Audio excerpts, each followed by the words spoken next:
Good afternoon, everybody, and welcome to the third and final installment of the Grotmas calendars.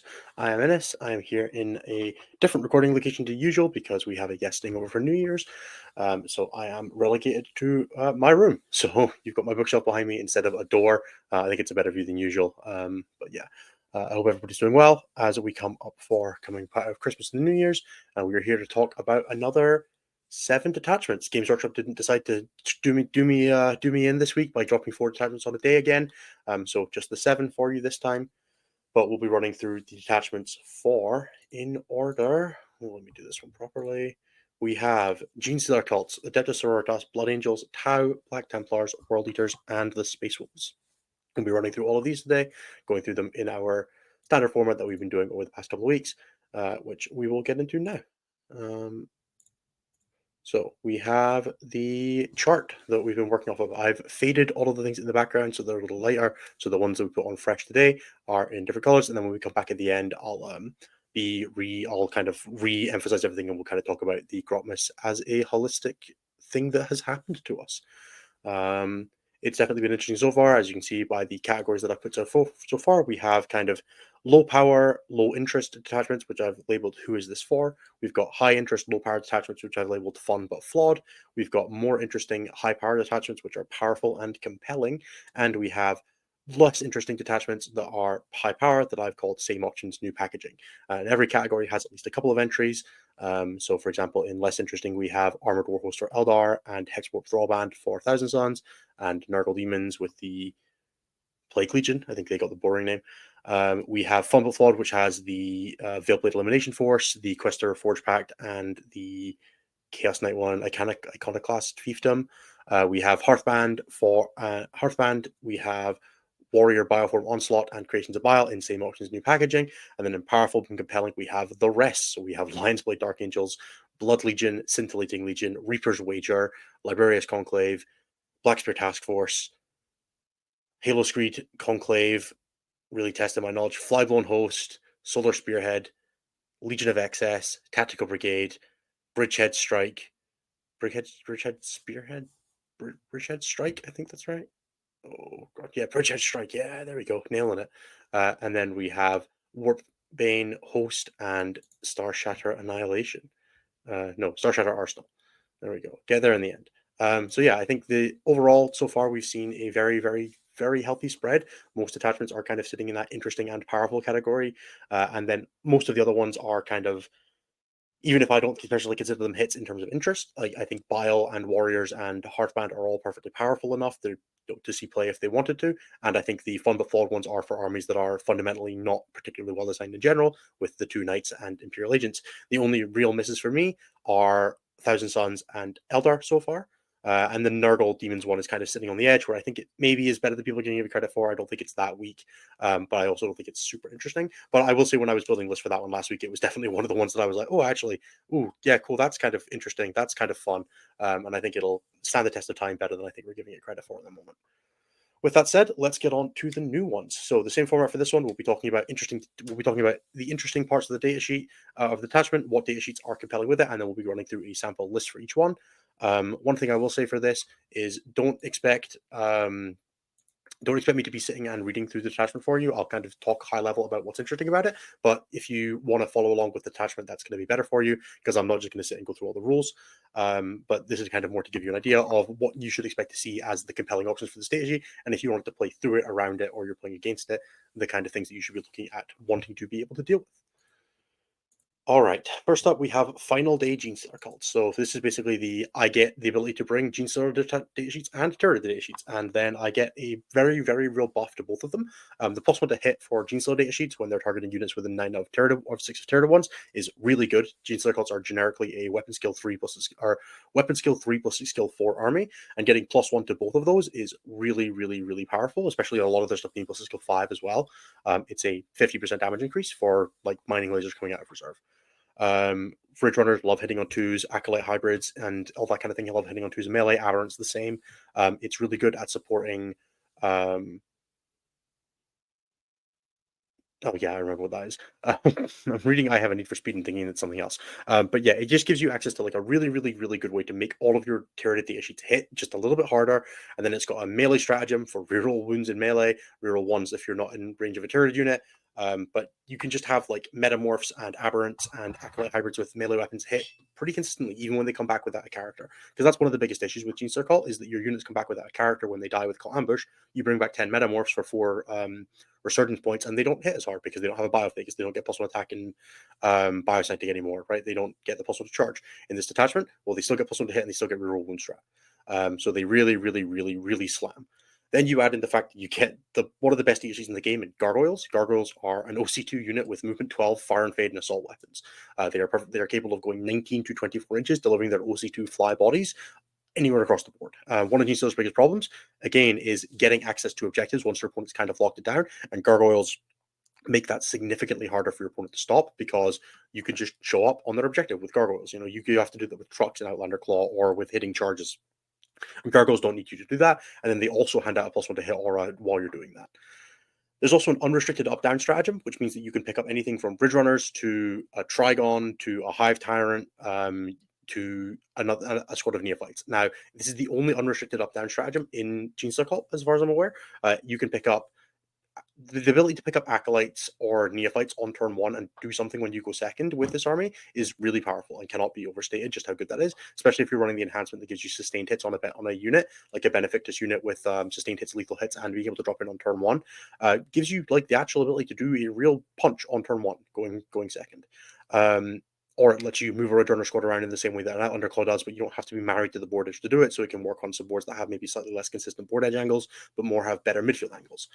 So just really, really, really solid, interesting set of play patterns. You also add the fact that you have much better lone operatives. Lictors and Death Leaper and Neurolictors are also powerful. There's if you manage to lose your Death Leaper or your Parasite or Mortrex, you can get +1 to hit and wound against the thing that gave you it, that killed it. So you can get like +1 to wound on your Acolyte squads or your Aberrants, so that even if you're not next to turrets, you can get damage going in. And then there's also a couple of little shenanigans that are worth shouting out here. If you run a turreted Synapse creature, you can do more wounds to your own stuff. So you can do mortal wounds even if you're not damaged on your turreted monster, or your turreted psyker. You can still do some more wounds to it, which then allows you to kill some models out of a neophyte squad, which then opens up using the cult icon to regenerate those models in the next movement phase. So I could say on turn 1, kill a couple of neophytes from my squad, and then regenerate them in my next command phase onto the middle objective without ever having to be in danger. And then I can regenerate in my command phase and then score primary off that objective, thus forcing my opponent to play the game in a way they don't want to. Now you do have to run a psyker to do a synapse creature to do this, which isn't super easy in this detachment. You have to run the Parasite and Mortrex, you have to run a winged Turreted Prime, or you have to run a winged Hive Tyrant, all of which are quite expensive and less good than the other sort of load-up options, like Death Leaper and the Neurolictor and the Lictor are either not characters, or either are not Psychers or not Synapse. The Neurolictor is the only one that like really hits the mark for that. And it's harder to use. Like that thing is 90 points. It's not super cheap, and it doesn't have a ton of synergy because its +1 to wound is only turreted based. But yeah, it's generally pretty solid. You could also run Raveners from this attachment to get some more unrestricted up down, which is again a thing Circles don't have super easy access to. I really like this attachment. I think it's really powerful. As far as data sheets go, Gargoyles, Achilles Runners. Gargoyles we already spoke about. They're just incredible. They give out your detachment buffs. They are high OC. They move fast. They score points. Achilles Runners are your best damage option, whether that's the mortars to support melee units or the mining lasers to support shooting output. You have tons of ways to just deliver consistent damage output. +1 to hit with +1 skill 3. Those lasers are hitting on 2s with D3 shot blast. That is much more consistent than any other detachment can give them, and it does make them very, very compelling for this detachment. It is a difficult metagame right now for them specifically, but I don't think it's super metagame focused that these things are good in this detachment. There's just reasons to not want to play Ridge Runners in the current environment of all of the other Grotmas detachments, where there's a lot of good vehicles going around, where Ridge Runners don't want to be the weakest vehicle in a vehicle metagame.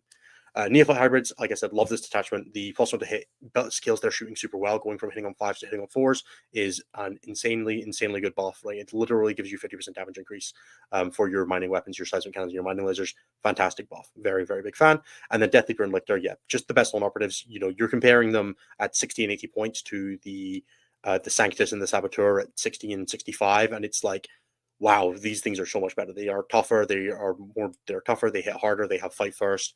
They have infiltrate. They have invulnerable saves and stealth and all this kind of thing. Deathleaper, particularly, while he is a big model that's quite awkward to hide, kicking out that -1 battle shock aura synergizes really well with the Patriarch's battle shock ability, right? The Patriarch makes you take a battle shock test within 6 at the beginning of the fight phase. So if you stack -1 from Deathleaper on top of that, Tyrants don't, Genestealers don't typically have a ton of access to that. So yeah, really, really interesting. One thing I will say, you do not get Synapse in this detachment. So the +1 strength from Synapse creatures doesn't trigger out, and you don't get the 3d6 leadership test, which does actually matter quite a lot for things for a lot of Tyranids data sheets. They do have very low leadership comparatively to playing in Tyranids. Like the baseline gargoyle is leadership 8 instead of leadership 7 or 6 that you would expect in a more reasonable army, which means that obviously with Synapse it fails less often. It's effectively leadership 4.5, but in outside of that specifically, it's leadership 8, which is a very, very poor leadership characteristic. So do be aware of that if you're playing this detachment. So here's kind of a sample list. So this is kind of focused around the more shooting side of things, where you run a couple of good melee units and then a couple of good shooting units, and you play sort of very mixed arms with gargoyles to do your screening and scoring. And then you have some neophyte stuff to kind of play around the board. You can sticky with the up-down, threaten to do some reanimations, and then you've got some good lone operatives. So you've got Deathleaper, 2 Benefactus, 1 within human integration, which is the you get sustained hits if you're targeting something that's within 6 of a turreted unit. So if you're targeting something that's within the +1 to hit range, which they're going to be because that's how you play this list.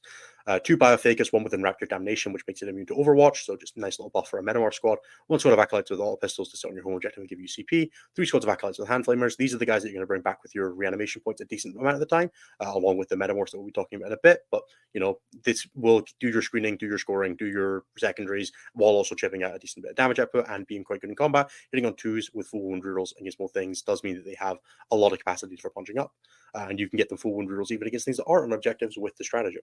We've got 2 squads of neophytes to be our damage output at range. We've got 4 squads of gargoyles to be our scoring and screening, as we said, and denying your opponent. Wrap their transports if you can't kill them. Surround them, pin them in, keep them in their box. We've got 2 squads of hybrid metamorphs, big damage hitters, 32 attacks hitting on 2s with wound rerolls at probably 5-2-2, and then lethal hits on the first go around, and then probably not on the second go around because you're going to likely to lose the Biophagus, but you're not locked into being a one-shot unit like you might be in Biosanctic. 1 Lictor just to double up that lone operative, 2x5 pure strange Genestealers for some early screening, for some early charges. You can throw the Genestealers in with their advance and charge and get them right in the fight.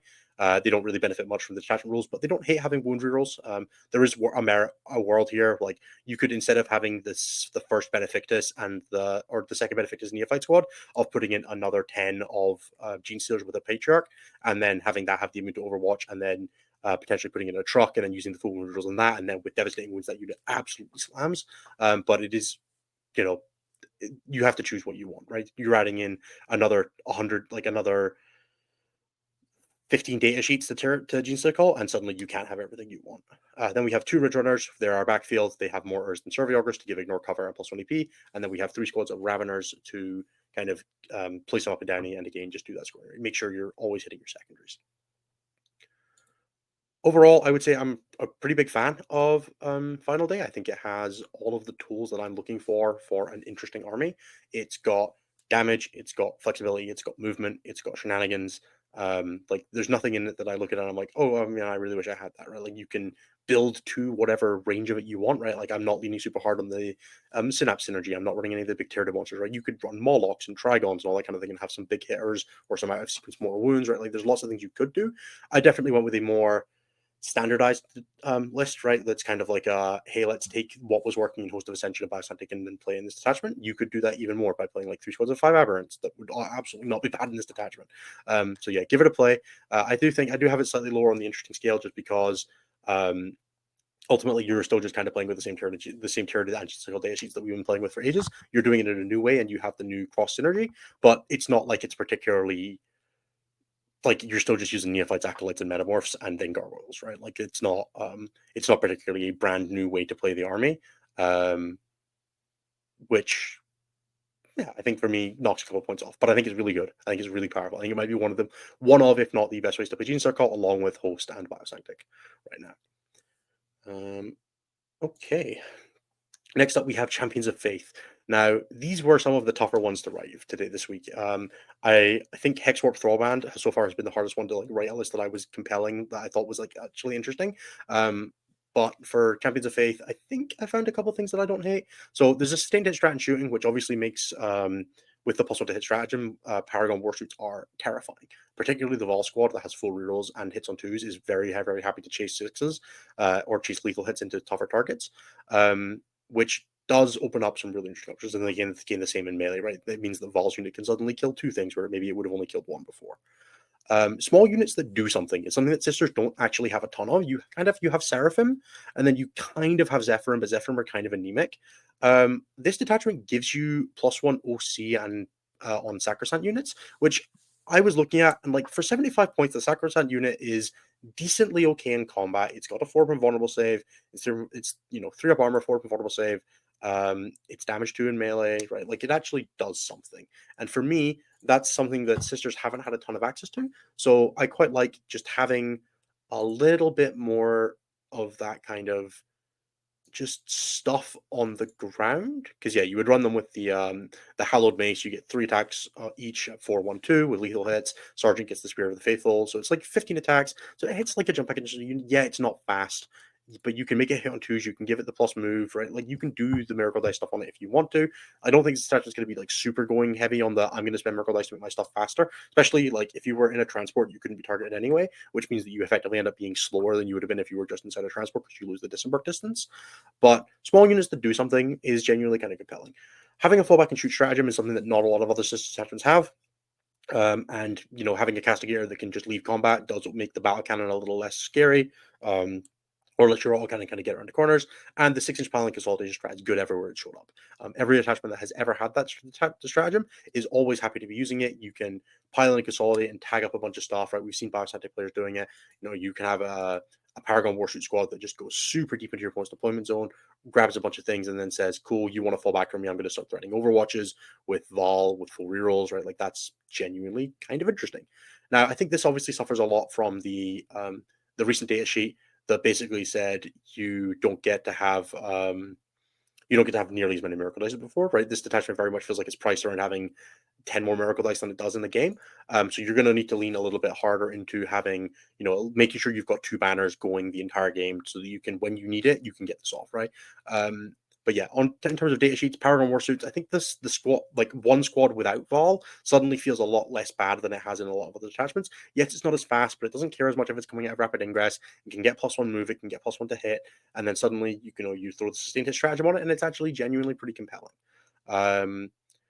Then we've got Morven Vol herself, just absolutely sings in this attachment. Like it does more for Vol than most attachments do. One of the bigger problems with I say bigger problems, one of the things in Bringers of Flame that is like marginally annoying for her is that she can advance and shoot, but she can't advance and charge. And Vol does want to be hitting things. +1 move is not nearly as good. You're probably not playing the Triumph anymore, but this attachment does give her sustained hits, which is not a thing that she's had. And that's it's something. And then Celestine Sacrosancts for the reason I spoke about. And Castigators are good everywhere. You can give them +1 move in this detachment so they can at least kind of do things. And then you can use the sustained hit stratagem on them, right? That's the main thing. So as far as the list goes for this one, I'm fairly happy with the list. So I have Demonofuge for a lone operative, Morven Vol because Vol is incredible, Palatine with Market Devotion, which is the +1 attack, and then if you're hallowed, you get +2 attacks and +1 damage. Just makes your hit pretty hard. You got lethal hits. You'll be joining into probably half of a Battle Sister squad to give their Melta Guns lethal hits, but I could also see her joining the Dominion squad or one of the Sacrosanct squads, just depending on what the game looks like. You've got some flexibility there. One Battle Sister squad that can split about.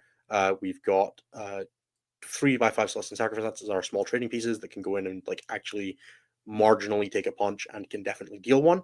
They're a little bit fragile, but being OC2 does help them with just playing the game. We've got 10 Dominions, again, Scout, Sticky, getting our Simulacrums down to get as many Miracle Lives as we can. 3 Castigators, 2 Paragons are our backbone of shooting and damage, and then 2 Immolators. We're going to split our Dominion squads and our Dominion squad and our Bastard squad into 5s, and then we're going to have 1 with Scout, 1 with without, and then we can get our our damage up the board, our Sticky up the board with the Bastard squads, and just kind of get playing the game as much as you can. Overall, I think the if the data slate hadn't happened, I think I would have this on the other side of this, right? In same options, new packaging, because I think it would be fairly powerful with the data sheet buffs. I don't think it's as good as Bringers of Flame at its peak was. I think that's a good thing. But in the new environment, I don't think this hangs super hard. Um, It kind of encourages a couple of different things that you weren't necessarily playing before. It's like 5 mans less than Sacrosanct units. I could even, I've played against 10 mans with Hospitalers for -1 to wound, -1 to hit, 5 invulnerable save, right? Like it's all rather annoying. And this detachment doesn't, it doesn't do that for them, but it does make 5 mans quite good. And I think for me, that's enough to be like, yeah, this is probably fine, but I don't think you're going to see this at the top levels of tournaments.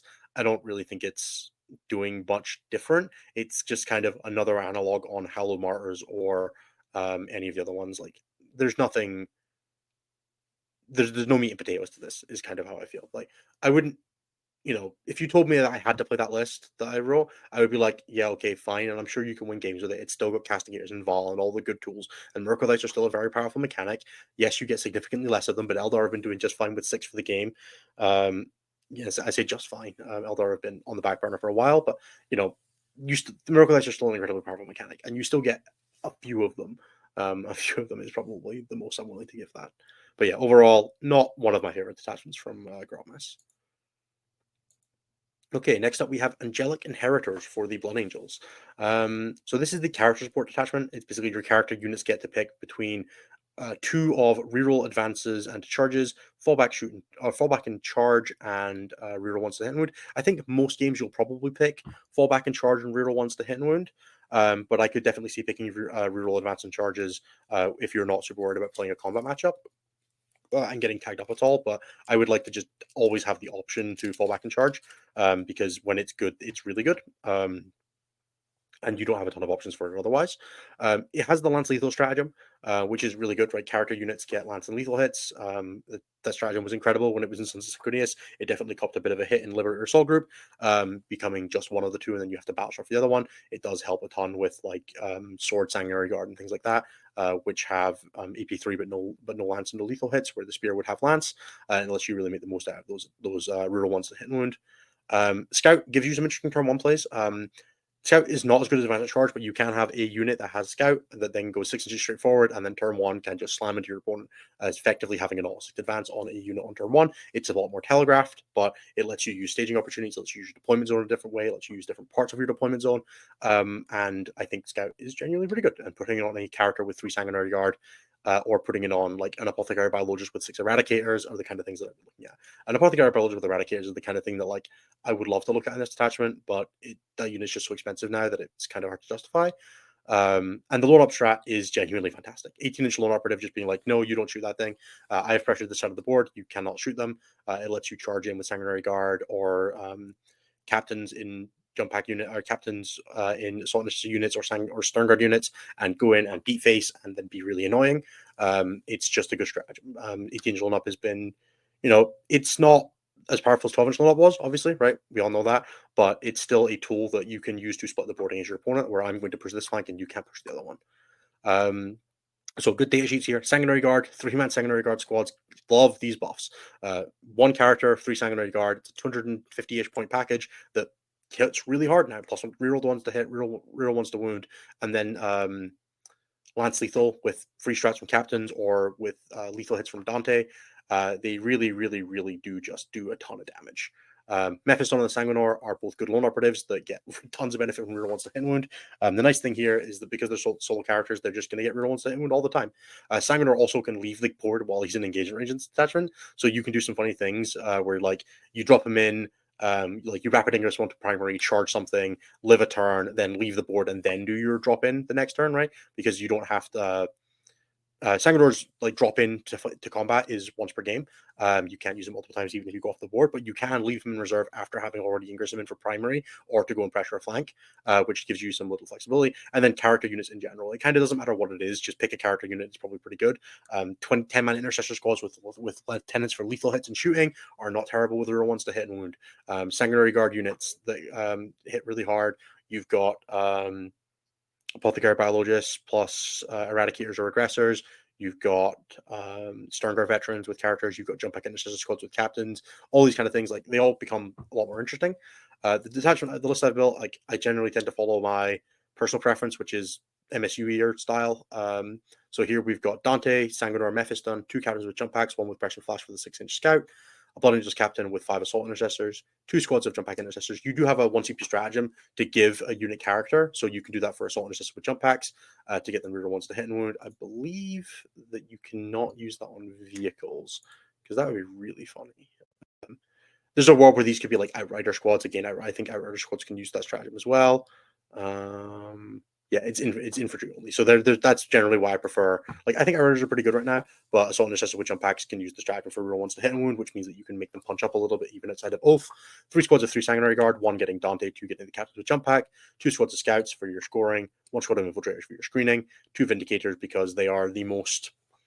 Vindicators are generally the most efficient. Like, I just need a shooting unit. And with this detachment, you are not super locked to needing Oath for your combat because your captain squads all have your ones to hit. And naturally, Oath at the moment isn't super valuable. Like, you'll still take it if you need it because hitting on 3s with full rerolls is much better than hitting on 3s rolling 1s for the units that have it. But like Dante squad gets +1 to hit, so you're not like super married to needing Oath at the moment, which means that the Vindicators are kind of okay to get it for basically the entire game.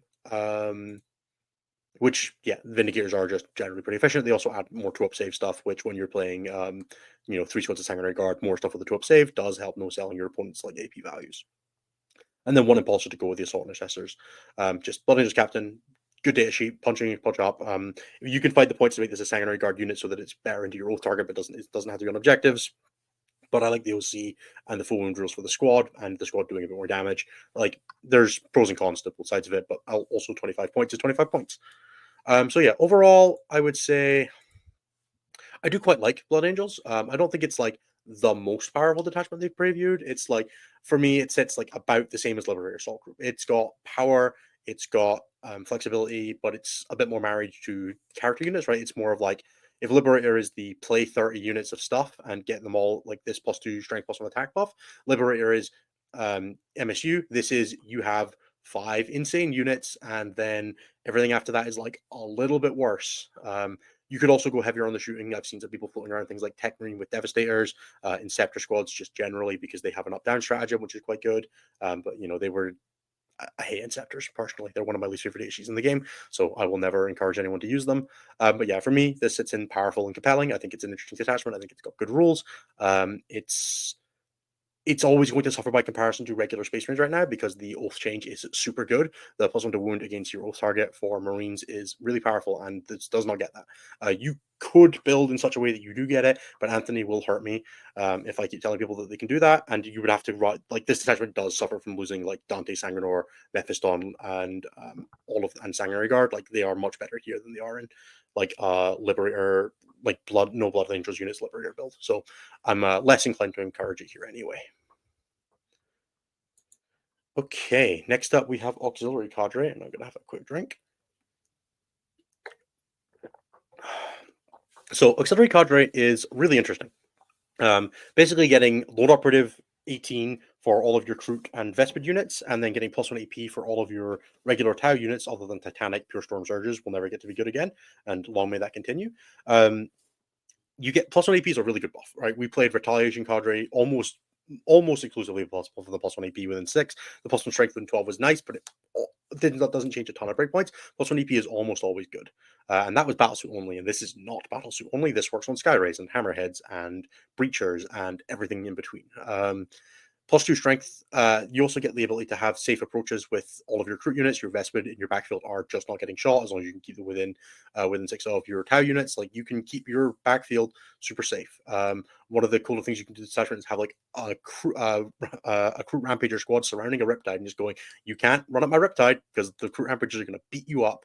And they're just like sitting around it, sitting there waiting to heroic and do their charge mortals or cause problems, and you're not shooting them because they're behind the Riptide. That's quite cool. The +2 Sonic stratagem does help with breakpoints a ton. Breachers go to strength 8, Sunforge teams go to strength 11, Star Scythe teams go to strength 6. Like, these are all really, really solid breakpoints that are very, very powerful for Tau data sheets. And I think it's the +1 strength is a good buff. +2 strength is often better than +1 to wound, and can be +2 to wound. And having effective +2 to wound is generally doubling your damage output. I think I undersold this one a little bit in the Terra one, where it's really good on stuff like an Exocrine, and yeah, it's the exact same thing here. Stuff like the broadsides with the strength 7 missiles going to strength 9. Suddenly you're winning a dreadnought on 3s where it would have been 5s, right? That's pretty good. Now, this detachment also has the Renegade Raiders move at the end of the 5-phase stratagem as long as you were eligible to fight this phase. And this stratagem is broken everywhere it shows up. It doesn't matter what detachment has it, it's a broken stratagem. It just is. You cannot lock their units down as long as they have CP. They can leave combat, they can steal objectives. You charge a hammerhead in, you tank shock, you kill a dude, you paladin something else, you then do a fallback move. It's a full fallback move because you're in combat, and then you move your 10 inches onto an objective, and then you flip it with your OC with your Crew Rampager unit falls out of combat because it got tagged and then charges back in next turn. Your Riptide leaves combat, your Broadsides leave combat and get heavy the next turn, right? All these kind of things. It's just stratagem is incredible. It's really good in Renegade Raiders. Like anytime I speak to somebody about Renegade Raiders, I'm like, and what did you do with what did you do with the fallback at the end of the 5-phase game this turn? If my someone ever tells me they didn't even think about using it, I'm like, well, you're just making a mistake, right? You should always be considering it, even if you don't use it. And then the last thing is, yeah, actual combat. It's not the best. It's still Kroot, but Kroot Rampagers do genuinely hit pretty hard. And this is a pretty good detachment for supporting them. Giving them Lord Operative does mean that they will make combat more often than not. And then, yeah, with an advanced and charge stratagem and a 6-inch auto advanced stratagem, it's actually a lot more likely that you'll get all 6 of their big bases into combat to then trigger all of their 6 up mortal wounds, which means that on average you will be putting, yeah, it should be on average 6 mortal wounds, right? Because on a 4-up it's 2 mortal wounds. So each guy should be doing a mortal wound on average, right? That's your grenade stratting with that unit if you can get all of them into combat, or you're double grenading if you can get them all into combat, and that's probably worth like a CP on an all advanced or an advanced charge to get them into position. Interesting data sheets here. I think Kroot Carnivores are obviously the standout. They can sticky, they have scout, they're really good at getting on the board, they can use their lone operative to keep them safe in the early game, and they can get close to you to give that +1 EP to all of your other Tau units.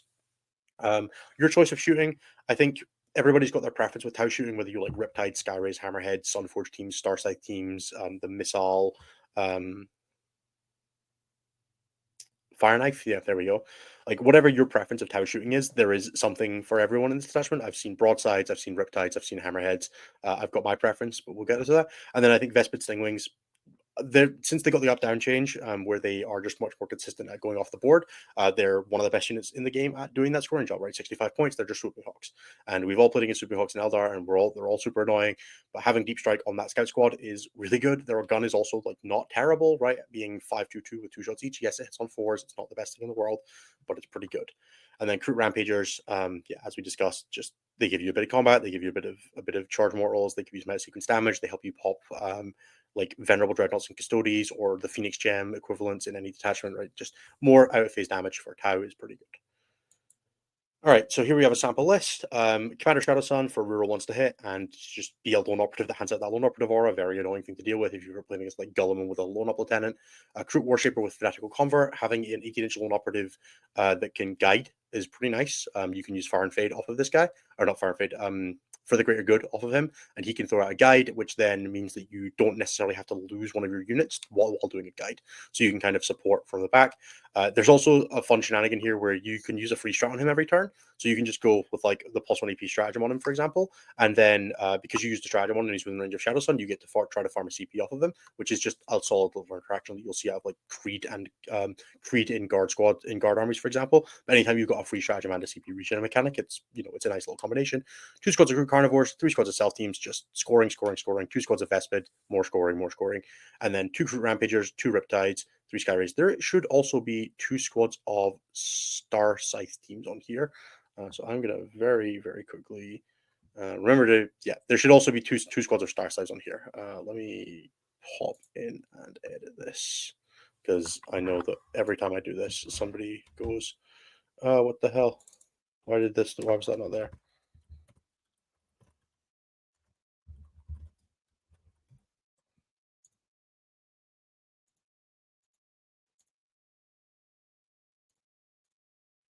All right, cool. That should be us back to that. So yeah, also 2x3 Star Scythe crisis suits, which are very, very good in this attachment. As I said, getting +1 AP, pushing them to AP2 against non-vehicle monster units is just good.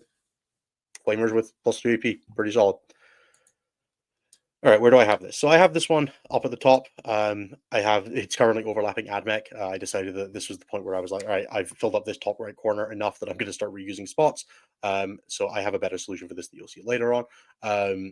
Yeah, the I think it's a really interesting detachment. I think it gives you a ton of direction for playing an army in a way that didn't really exist. It's still kind of the same data sheets, right? Like Tao's, but you have a lot of option in how you want to play it, and it opens up a bunch of data sheets that are kind of only good in one specific place, which is the crew hunting pack, which isn't a real data sheet detachment. I'm sorry, not since the redeploy changes and the regeneration changes. But yeah, I think it's genuinely quite cool. It opens up some new directions, and the fact that it has that fight phase stratagem makes it the most interesting Tau detachment to play by far. It's also got that thing of Retaliation Cadre cop the 3-inch deep strike change, and Kaoyun and Monka both only work for 3 or 5 turns of the game. This is the only attachment that gives you a rule for the entire game that isn't Hunting Pack or Red Cadre that both kind of suck now. So for that, it gets interesting points for me. I think it's also pretty powerful. I think it's very strong. I don't know if Tower necessarily the best, but this feels like to me the best way to play Tower. I would be surprised if it didn't bear out over the course of the next couple months. Kyle, if you're not playing this Adelphio, I'll be shocked. Cool. Right, next up we have Wrathful Possession for Black Templars. So this is kind of what if Gladius was boring.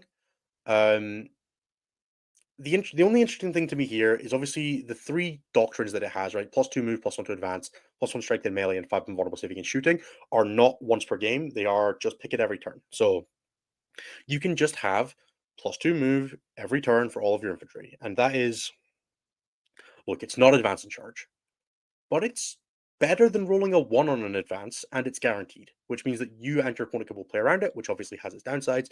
You can also push your infantry to strength 5 once you're in combat, and then you can push Sword Brethren to strength 6. Like, it does hit some nice breakpoints. +1 strength is, again, very frequently just going to be +1 to wound, and that's almost never bad. It also works in transports, right? Like, you can I often found playing like the Black Templar Gladius earlier, like sort of a year and a half ago, was that you would put the stratagem on.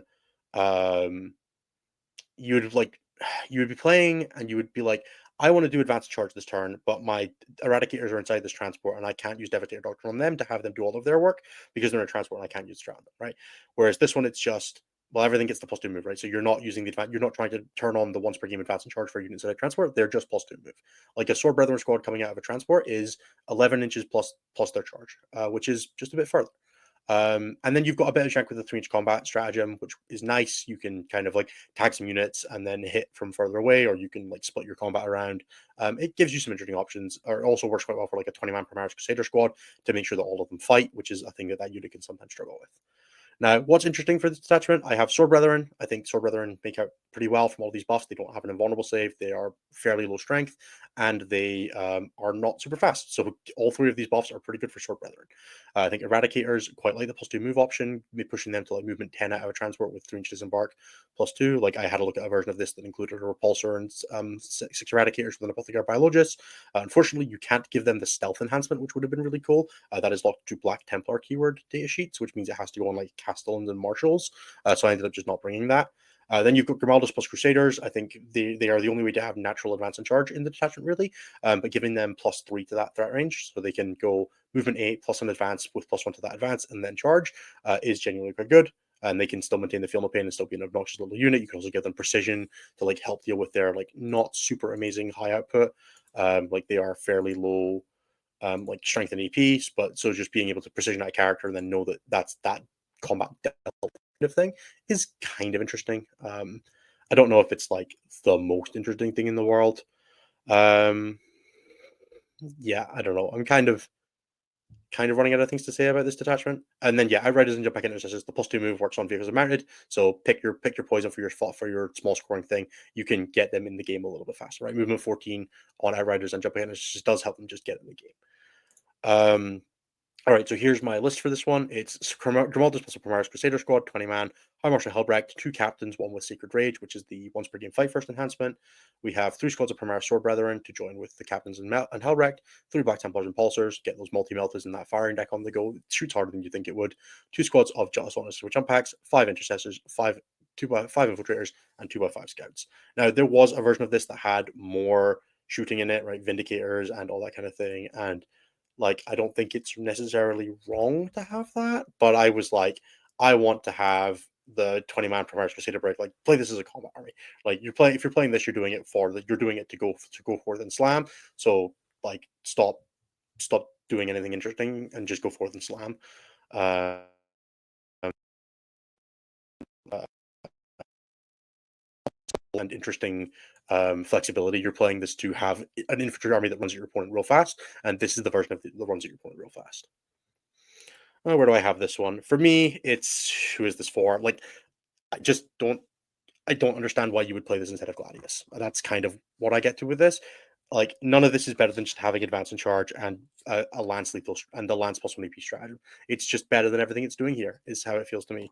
Like, there's not really a good combat output stratagem. You have an ignore modifiers is the best you're going to get, and that's just not a stratagem that wins tournaments.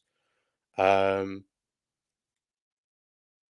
yeah, that's kind of all I have. Like, it feels like it's lacking a bit of the punch, a bit of the flexibility to like actually make it work.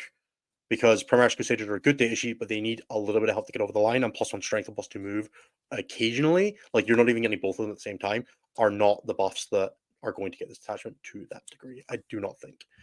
So yeah, for me, I have it. I think it's more interesting than Armored Warhost, but I think it's about as powerful. Like it just doesn't really synergize with the things these data sheets need to make them work. You know, like in you can kind of get away with it in Righteous Crusaders because you have sustained hits or you have a feel no pain and you can get over the line and like get into the combat, and you've also got the Tannhauser's bones for a second. You don't have the feel no pain to like keep you on the board. And even that detachment doesn't really play 5-man sword brethren squads in Helbrecht. So for me, just not where I want to be, unfortunately. Right, next we have Vessels of Wrath, which is for me, it's the you can get out of the casino, right? You pick 3 units, they get advanced charge, or they get sustained, or they get lethal hits, right? And you can roll your buffs up, and you can take sustained, lethal, and fight on death, or sustained, lethal, and advance in charge, right, across your army, and then obviously your 3 units get the advance in charge, right? And you just have it. You don't have to take the 50-50 that you maybe get it. You just have the buff, and that is nice. It is nice to avoid the like. Sometimes you just don't get advance in charge of world leaders, and your turn plan doesn't work. This session also does the least for Angron, which is like if you are a player who does not want to play with Angron because you find him very lottery on whether he comes back or because you don't enjoy the play pattern, like you can get a much lower to the ground World Eaters list that doesn't have this big idiot bowling ball running about. But part of the strength of World Eaters is the ability to have this Angron that threatens to come back constantly and gives you the ability to just kind of throw him forward. And this attachment does a really bad job of encouraging that. It's got a more proactive sticky objective. Having to die on an objective is not a thing you love as World Eaters. Like, it's good for World Eaters, but this detachment lets you kill a thing. Now, it has really odd timing because you have to have already controlled the objective at the start. You have to control the objective at the end of your charge phase in order to use this stratagem. And 8-bound are really low OC. They're only OC 1, which means that frequently this is not going to work the way you think it is. You can, like, if you charge 3 8-bound into 5 scouts and you kill that were on an objective and you kill those 5 scouts, you did not control that objective at the beginning of the phase. You do not control it, and you cannot use sticky objective on it. You do have to have already flipped it before the combat happens. So it's like that alone knocks it down points in my head.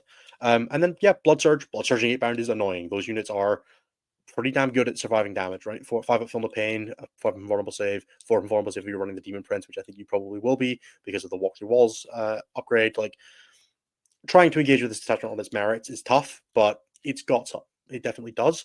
But ultimately, I think you're just kind of reinventing the wheel versus Berserker Warband, which just has all of the tools you're looking for to play a good game as World Eaters, and then also has a consistent anger on. And for me, that's kind of what I want. Like, the damage strat here is like you have defensive strats. You have -1 to wound if you're a vessel, or -1 to wound of strength and toughness, -1 to wound all the time if you're a vessel, right? But that's good, but situation, and it's shooting phase locked rather than the -1 damage, which is combat phase locked. So it depends on what you're worried about, but like that can be pretty good. You've obviously got your blood surge, but you have a reroll wound stratagem for infantry, mount, or demon prince against vehicles and monsters. But you know the +1 to wound against vehicle, monster, characters is a bit more flexible, and you've already got wound rolls of 1 from 8-bound, so getting full wound rerolls when you're strength 14 isn't that huge a deal. But for the lower strength 8-bound, it's pretty good. But obviously, you're losing out on the strength buff, right? Like a lot of stuff in World Eaters is a little bit lower strength than you think it is, like regular 8-bound being strength 5. Um, so yeah, and then Cone Berserkers and Jackals can get +1 strength and AP, which is funny, but again, like we're probably like Core Berserkers aren't good in the detachment that gets them a ton of buffs, and this detachment doesn't give them a ton of buffs. So I think it's again hard to justify. Interesting data sheets. We have Exalted 8-bound and regular 8-bound. They they can use the buffs without needing a character leading them. They are good data sheets. They hit hard. They do not, especially regular Exalted Bound, do not necessarily need the strength buff. They do love the attack buff. They are low attacks comparatively, but the strength buff is less important. And having guaranteed advance and charge on them when they are as fast as they are is genuinely good. The Demon Prince, being able to walk through walls does make it a lot more flexible. Lord Juggernaut is the best user of the +1 it's the +1 to attack and damage, or sorry, +1 AP and damage characteristic of Warrior Vessel of Wrath with Arch Slaughterer. It just has the most attacks, right? Being able to put +1 AP and +1 damage on the Juggernaut's horn attacks and the guy's big attacks is pretty compelling. I do quite like it. And the Lord on Juggernaut himself is like kind of fun. I like the guy. I know Anthony has always hated him, but I think he's fun. And then you've got the Demon Prince, who I've apparently put here twice. Sure, whatever. The Demon Prince is so nice, I said it twice. We'll go with that. Sorry. All right, so here's my sample list. So we have Lord of Vakatis, a Lord of Juggernaut with Arch Slaughterer, a Demon Prince with Gateways to Glory, 4 squads of 10 Jackals, 3 Exalted 8-bound, 2x6 Exalted 8-bound, 3x3 regular 8-bound, and 2 Chaos Spawn. The simple premise here being you want to go and hit things, well, then run, what is this, 18 8-bound and 40 Jackals to hold your objectives and go forth and conquer, man. It gets you away from playing Angron. You've got the 4 vulnerable saves, so they're a little bit more durable on the front facing end. Invocatus gives you some scouts. You can get those 6 8-band squads, 6 exotic band squads up the board fast. And then the Lord on Juggernaut slams as an additional combat unit. You can run them in a unit or out of a unit. Lord of Vakatis does the same. Like you've got a lot of little units that can get buffs and you can go and do some stuff. I don't hate it. I think it's significantly worse than Berserker Warband. For me, this gets slotted into fun but flawed. I like the idea. Having the guarantee of having all your buffs going, like never having to be at the mercy of the casino, is genuinely good. Like I like not having to do that, but Angron is such a big part of the faction's identity of how good it is at doing what it does. He answers your biggest problems, and the strength characteristics and attack characteristics on World Eaters are not that high. So +1 strength and attack really, really, really helps. And the buff that you're getting here is something that you already could have had, right? Like on a turn where you hit advance and charge naturally, you're going to hand out like sustained hits to them, which is kind of like getting you back to the world of like maybe replicating being in Berserker Warband. Whereas in something like Angelic Inheritors compared to Liberty Assault Group, you're getting Rule 1 State Wound all the time, and you can't get the +2 strength and attack +2 strength back at all, but it's giving you a new, unique, and different buff. Whereas this is just kind of giving you the same thing you already had in a different package sometimes. And for me, that kind of goes into the like, yeah, I could see it. If you really, really desperately don't want to play Angron, go for it. But it's not my speed personally. All right, last up, the 24th, the Santa Boys themselves. We have the Champions of Fenris, which is the Welcome Back 9th Edition detachment. Every single unit gets 3-inch heroic, as long as the enemy unit is within 3 at the end of the charge phase. You just charge them. That's a really powerful role. Now, they did a really smart thing here of only giving you infantry and walkers. Generic Space Marine infantry kind of sucks. There are like a couple of interesting units that you could maybe put this on. One thing that I was looking at was like you can do the Ulrich +15 Blood Claws unit, which has a bunch of OC behind a wall. It can be kind of annoying. You can do it on like, I really should have had Ragnar on this list. I'm going to say that that's a mistake and that Ragnar +5 Assault Missiles should be on this list, the one that I'm about to show you, but we're just going to roll with it. Out of Page Charge Mortals is genuinely pretty good. I was having a look at it. Brutalis Dreadnoughts and Wolfen Dreadnoughts both do mortal wounds mortal wounds if when they charge. The Wolfen Dreadnought does more mortal wounds when it charges, but it does more wounds at the start of the fight phase.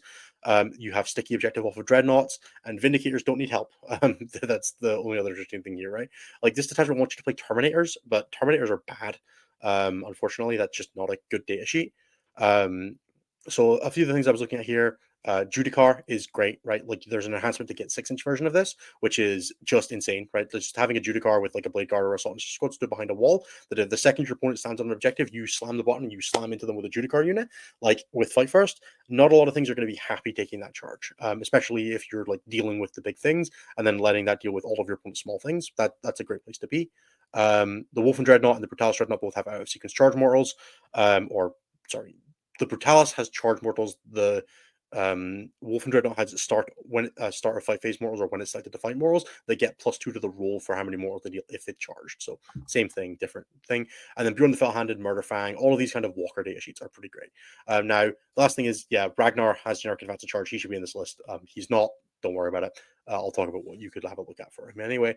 But so the thing with this detachment is, again, it doesn't really have any damage output increases, right? Marine data sheets just don't really do very much. So they kind of need some help to really, really do damage.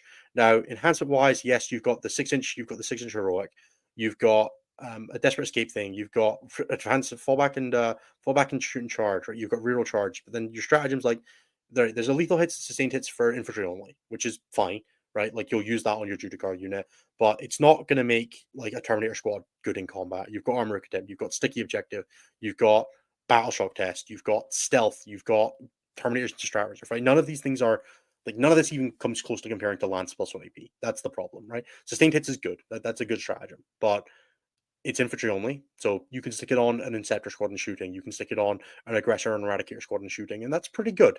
But it's not crazy good. It's just it's okay. But that's not a reason to run the detachment. Now, the detachment rule is phenomenally powerful situationally. The problem is that when you heroic, you have to kind of kill the thing that you heroic, otherwise you're just charging them for free anyway, and then they hit you back anyway, right? Like it's not that big a deal. And like you don't fall back and charge with anything. So if you don't kill it, you're just stuck in combat with them, and then they hit you first next turn. So you kind of have to do the punch. Now, for the list that I put together, we have I went with 3 Redemptor Dreadnoughts and 2 Wolfen Dreadnoughts, with the idea being that the Redemptor Dreadnoughts are pretty good, but their fundamental flaw is usually that they get move blocked. So if you just like don't let them get move blocked by putting a heroic on them, like your opponent has to let them move at least 3 inches forward every turn, otherwise they get charged. And then you can protect them with Wolfen Dreadnoughts in front of them, which have the Blizzard Shield, so they have the invulnerable save, or you can have like the Judicar Blade Guard squad behind a wall, threatening to protect them getting move blocked, and then Redemptors with all the moment do pretty good damage, and then Wolfen Dreadnoughts, and then Murderfang and Bjorn are just annoying and like having a heroic. Um, I think what I would probably do here is I would go down a Redemptor Dreadnought and the Fenrir Wolf Squad and add in Ragnar and Impulsor and 5 Assault Intercessors. So if you're going to do that, do consider that. Again, I should probably just make that change. Yeah, whatever. I'm not sticking to my guns on in any way, shape, or form with this. Sticking to your guns is overrated. Instead, what you should do is just put down the things that have come to you in a dream at the point of being comfortable with the list. I am 95% sure that's 210 plus 30 plus the 20 points ad spare is 260. There's no way Ragnar's over 105 points. That doesn't sound like a thing. All right, cool. We're going with that. I'm going to believe Ragnar is 90 points. Yeah, it'll be fine. It'll be fine. There's no way that's over points. I believe in myself. I believe in my ability to mostly get that right. So yeah, that's it for the Champions of Fenris. I don't think there's much more to say on it. It's kind of cool, but it's not like insane. It's just kind of interesting. Like the heroic is good, but again, suffers from comparison to generic Space Marines. The Judicar unit doesn't really do very much. Ragnar's unit is good, but it only has a sustained strat, and Ragnar already has sustained, right? You can give it lethal hits, but it already has wind rerolls, right? There's a lot of it's there, but it doesn't do a ton, right? All right, and so where do I have Space Wolves? I have them in the same kind of thing. Fun but flawed. I do think they are more interesting than some. Actually, I think they're really interesting. I really, really like this detachment. I would love to love it. Unfortunately, Space Wolf datasheets, specifically infantry and mounted ones, don't do enough with this. Like Wolfen heroicing is fucking awful, right? Like you heroic with a Wolfen squad, you don't kill the thing you heroic into. They still have the objective. They're OC 0. Ugh, yeah. So maybe there's a world in here where you're just like, I'm gonna play like a Champions of Rust style build with like 30 Wolfen, Ragnar's unit, Bloodclaw unit, Judicar unit with Fight First, right? And just play like I'm gonna walk at you with this wall of bullshit.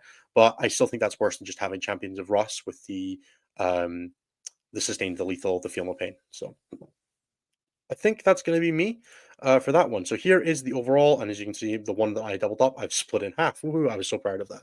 I think Admec and Tau are both genuinely pretty compelling in the same way. Overall, I think mostly we have hits here. I think I would say that only the detachments that are in the bottom left in the Who Is This For are what I would consider misses. So that's Thousand Sons, Eldar, Black Templars, Sisters, and Nurgle. And honestly, I could bump Nurgle one to the right and say like I was happy with it as like a 3 out of 5 power level, and say that I think it's actually pretty good. And having like sat with it more, I think it honestly might be like a 3-3 and have it like the bottom left corner of powerful and compelling. But let's not sweat with that too much. As far as like actual abject failures, I think it's only the 4 on the bottom left, and the Sisters one is mostly only because of the data sheet changes, which really screwed over Sisters Miracle Dice Generation. The Votan one is probably the other least interesting one. It just isn't a very cool attachment. I personally despise the Nid ones, and I wish it was something significantly different. I think buffing warriors is really boring, but whatever. I've famped about that at length. And then the ones at the top left, right, the really like low power ones from there with Inquisition Knights and Chaos Knights are, again, like I said, not armies that I'm particularly invested in being good armies. They're super binary, or like not very well designed for the game state. Space Wolves and World Eaters are like just about missing the cutoff, but not like significantly so, right? They're still fine detachments. Same thing with Creations of All. I think Creations of All could have been a more interesting detachment because it just kind of feels like it's the same things you were doing in Renegade Raiders, just with more all in instead of shenanigans. And yeah, like that's fine. Overall, the fact that I have 1, 2, 3, 4, 5, 6, 7, 8, 9, 10, 11, 12, 13, 14, 15, 16, 17 of the 30 in powerful and compelling is to me like top grades. I think this was a super cool experiment. I'm very, very happy with the direction Keep Worship took. A lot of these are super interesting. I'm really looking forward to seeing what comes out of them for Nottingham and LVO. And I think it's going to create a super interesting and very meta game. I'm looking forward to seeing the first set of balance patches that comes to them. I think some of them are going to need some changes. I think Scintillating Legion, specifically the Slanesh one, is sitting at a 68.6% win rate in the early tabletop battles data, which is wildly high. And I would like to hope that that gets some changes. There are a few other ones that I would like to see tweaked: Star Shatter, Grey Knights, Warpbane, Bridgehead. That I think could maybe like stand to see a little tuning. But yeah, that is all. It's all far too soon to really judge on any of that. And I really do look forward to seeing where the direction takes it as we launch up into the Guard and Eldar codexes, which is next on the docket. So if you're seeing this, this should be releasing on the 31st of December, approximately. I'm going to set it up to upload as soon as I'm done. So it'll probably all line about 8 p.m. UK time. If you're seeing it on the 31st of December, Happy New Year's. Very best luck in 2025. And I will see you for the first live show, which should be a week today on the 6th of December. All right, everybody. Thank you so much for being with me. I hope everybody's had a great time. I hope everybody's enjoyed the Grotmas reviews. If you enjoyed listening to them and you want to see more of this kind of content or more from me in general, please do leave a like, a comment, a subscription, all that good stuff. It really helps us out with making sure that we are bringing more of the content that you guys enjoy to the channel. If you want to hear more from me specifically or any of our coaches, you can check out stat-check.com/coaching. We'd be more than happy to work with you on anything that you're preparing for, whether that's LVO, Nottingham, or just trying to get to grips with the new attachments. It's a busy time of year for myself personally. I'm working for the next 2 weeks, then I'm taking a couple weeks off for LVO and Nottingham. But I'll be back towards the end of January as we launch into that season. So with that said, very best of luck to anybody who's at an event this weekend. I don't think there'll be many of you. And have a good time. And I hope you are all enjoying 2025.